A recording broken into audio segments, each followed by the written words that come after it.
Irmãos, eu quero vos cumprimentar com a paz do Senhor. Vamos a um texto. Eu estava sentado ali, irmãos, eu vim na estrada meditando num texto, pensando, mas quando eu cheguei ali, Deus colocou uma palavra no meu coração e eu quero ir pelo caminho que Deus está me direcionando aqui nesta noite. Quem me antecedeu disse que Deus daria resposta a quem precisaria de resposta. E às vezes por causa de uma alma Deus muda o curso do culto. E eu quero ficar no que Deus tem colocado no meu coração. Salmos de número 46 para a glória de Deus. Quantos acharam dizem amém? Diz: a fé perfeita em Deus. Deus é o nosso refúgio e fortaleza, socorro bem presente na angústia, pelo que não temeremos, ainda que a terra se mude, e ainda que os montes se transportem para o meio dos males, ainda que as águas rujam e se perturbem, ainda que os montes se abalem pela sua braveza.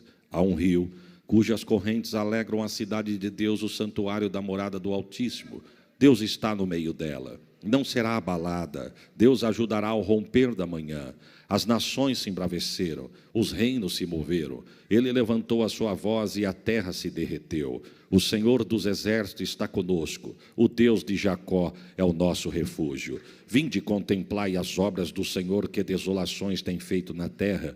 Ele faz cessar as guerras até o fim da terra. Quebra o arco, corta a lança, queima o carro no fogo. Aquietai-vos e sabei que eu sou Deus. Serei exaltado entre as nações, serei exaltado sobre a terra. O Senhor dos exércitos está conosco. O Deus de Jacó é o nosso refúgio.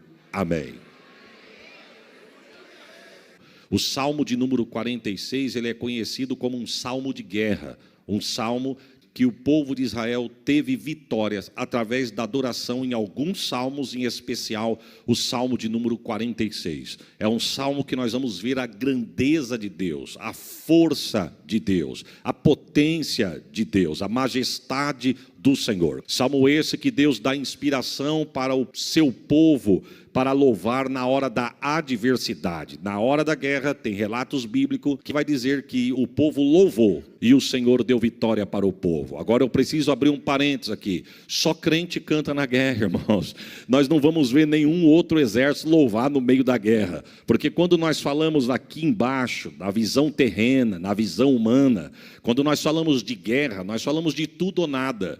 Falamos de morte e vida. Quem vai para a guerra, ele vai para ferir, mas ele sabe que ele também pode ser ferido. Quem vai para a guerra, ele vai no intuito de derrubar o inimigo, mas ele também tem ciência que ele pode ser derrubado, porque é guerra. Agora, a guerra do crente é diferente. Paulo vai dizer que a nossa luta não é contra a carne e o sangue, mas sim contra a potestade. Deus está orientando alguém aqui, Deus está dizendo, não é com a força do braço que tu vai vencer, não é com o teu poder aquisitivo que você vai conquistar, não é com a altura da tua voz que você vai prevalecer. Deus está dando estratégia de guerra diferente para crente aqui nesta noite. Até parece jargão de pregador, mas não é. Enquanto nós adoramos, Deus guerreia. Enquanto nós adoramos, o céu se move. Enquanto nós adoramos, Deus estende as suas mãos. É num culto como esse que Deus muda a sentença de guerra, meu irmão. Quem sabe entrou alguém aqui da porta da igreja para dentro com um decreto de derrota já decretado, mas através da tua adoração, Deus chama a existência aquilo que não é. Você crê no poder desta palavra, irmãos?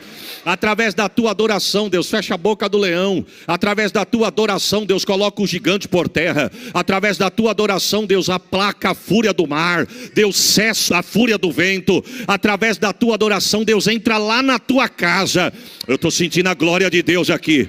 Através da tua adoração, Deus entra onde você não entra, faz o que você não faz. E se você crê, prepare um glória. Vai ter culto de ação de graça através da tua adoração. Você conhece o texto? Josafá, quando estava na guerra, a Bíblia diz que 3 povos. Quantos povos eu disse? 3 povos vieram contra Josafá.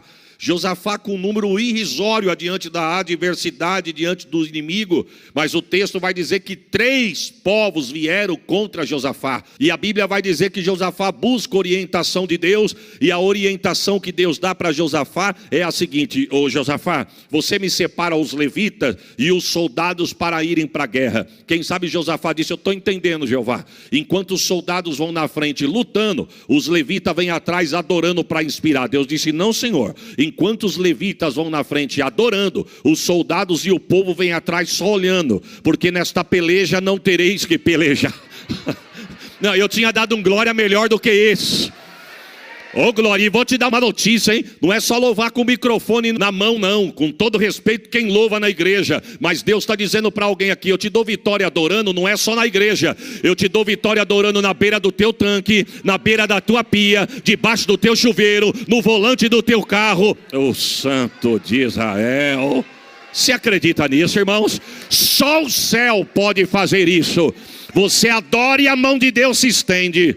Você adora e os braços de Deus se estendem em prol da tua casa. Levanta a mão e recebe a profecia. O diabo pode estar armado contra a tua casa, a tua família, mas Deus está dizendo: pela tua adoração, hoje aqui, eu cesso a guerra. Eu corto o arco, quebro a lança, queimo os carros no fogo, através da tua adoração. Você acredita nisso, irmãos? Então, na verdade, o Salmo de número 46 é conhecido como o Salmo de guerra. Se nós fôssemos estudar o livro de Salmos, os Salmos é dividido em algumas partes. Por exemplo, existe Salmos conhecido como Salmo de Lamentações. O que são Salmos de Lamentações? Salmo que, quando Deus inspirou o salmista para compor, adiante da adversidade que o salmista estava passando, ele lamenta no Salmo diante da sua composição. Por exemplo, se você for meditar no Salmo de número 13, você vai ver o salmista dizer assim: Senhor, até quando tu vai ficar calado para mim? Até quando tu não vai me responder? Até quando o inimigo vai menear a cabeça contra mim? É para sempre? O que o salmista está dizendo é o seguinte: é para sempre que o Senhor vai se calar?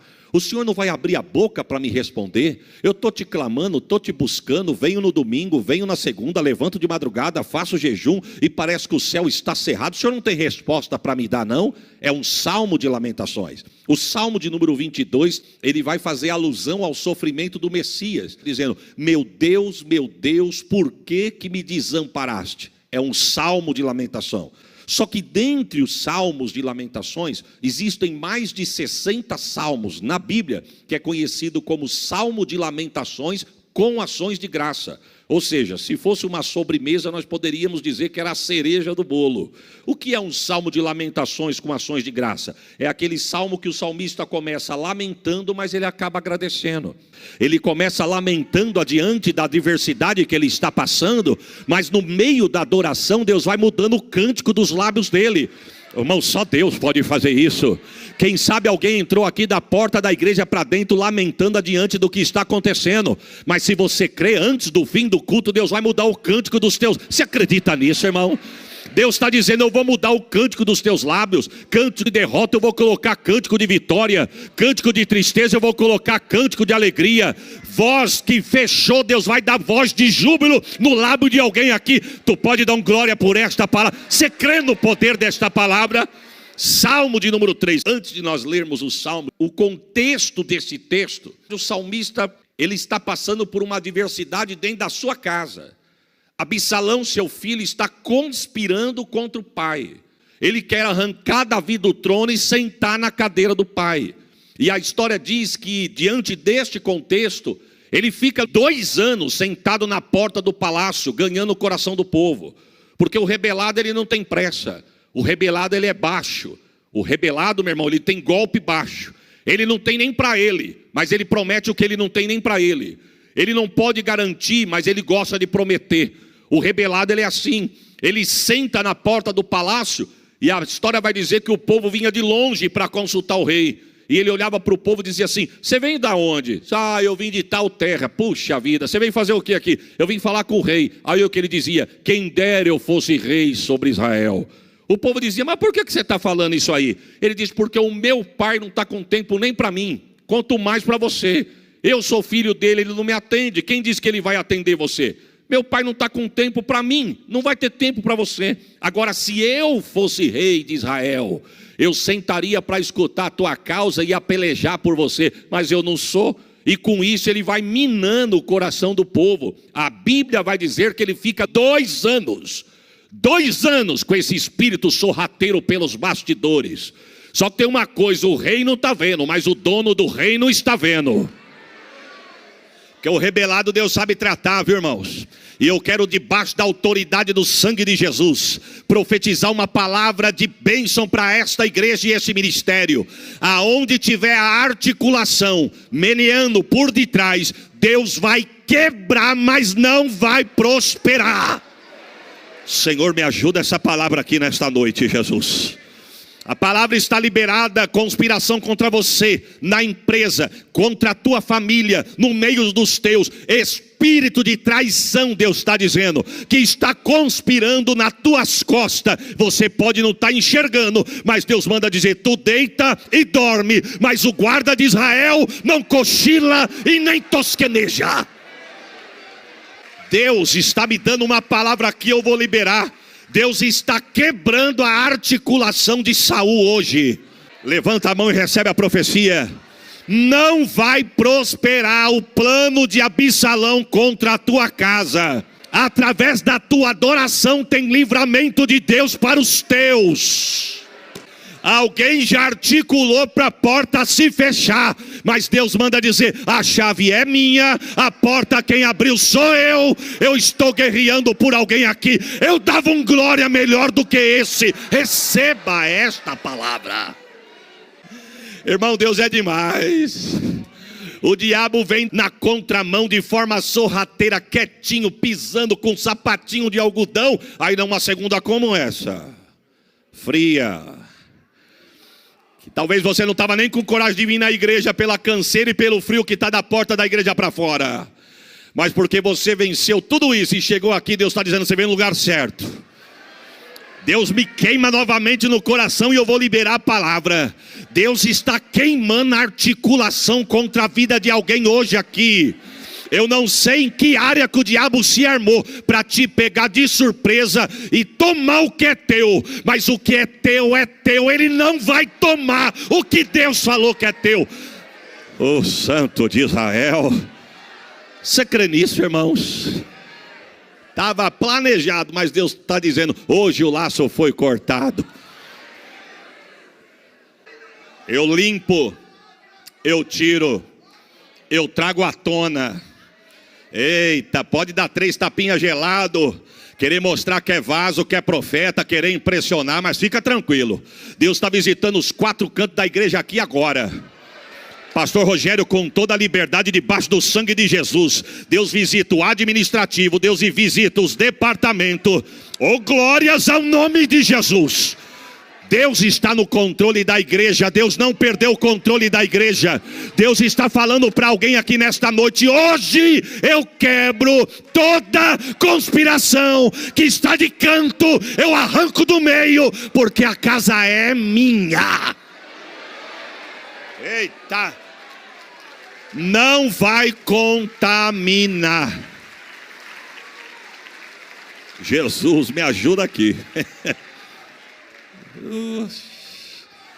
Olha, irmão, tem assunto que não é fácil você entrar não, mas nós estamos debaixo da autoridade da palavra de Deus. Quem dera eu fosse rei sobre Israel, eu ia te escutar e resolver o seu problema. Ele foi minando o coração do povo, e ao cabo de 2 anos, quantos anos eu disse? Ele percebe que ele ganha o coração da maioria, e o texto diz que ele explode com a rebelião. Davi está no palácio, e a história chega no ouvido de Davi, Absalão, seu filho, acabou de rebelar contra você, e cadê ele? Vem vindo aí para te matar. Ele não está com exército, ele está com mais da metade da nação contra você. O texto diz que quando Davi sente o peso da ameaça, não tem outra situação a não ser fugir. O contexto do Salmo 3 é uma fuga de Davi para não morrer na mão do seu filho Absalão. E o texto diz que ele corre pelas costas do Monte das Oliveiras. Mas antes dele chegar no Monte das Oliveiras, quando ele vai pegar o rumo do monte para se esconder no alto do monte, o inimigo lutando, ele fugindo para o monte. O inimigo lutando, ele fugindo para o monte. E o texto vai dizer que quando ele chega no pé do monte, alguém fala para ele, Davi, não é só teu filho com a nação que está contigo, tem um aí no meio aí que você precisa saber. Quem que é? Aitofel. Davi diz, vamos parar a fuga agora. Eu preciso fazer uma oração. E qual que é a oração? Vai fazer campanha? Não. Vai dar as mãos? Não. Corrente? Também não. Vai dobrar o joelho aqui e fazer uma vigília? Não tenho tempo para isso. Você vai fazer o quê? Repetir 3 vezes a mesma frase, curta, pequena e objetiva. O que é para nós falar, Davi? Senhor, quebra os planos de Aitofel.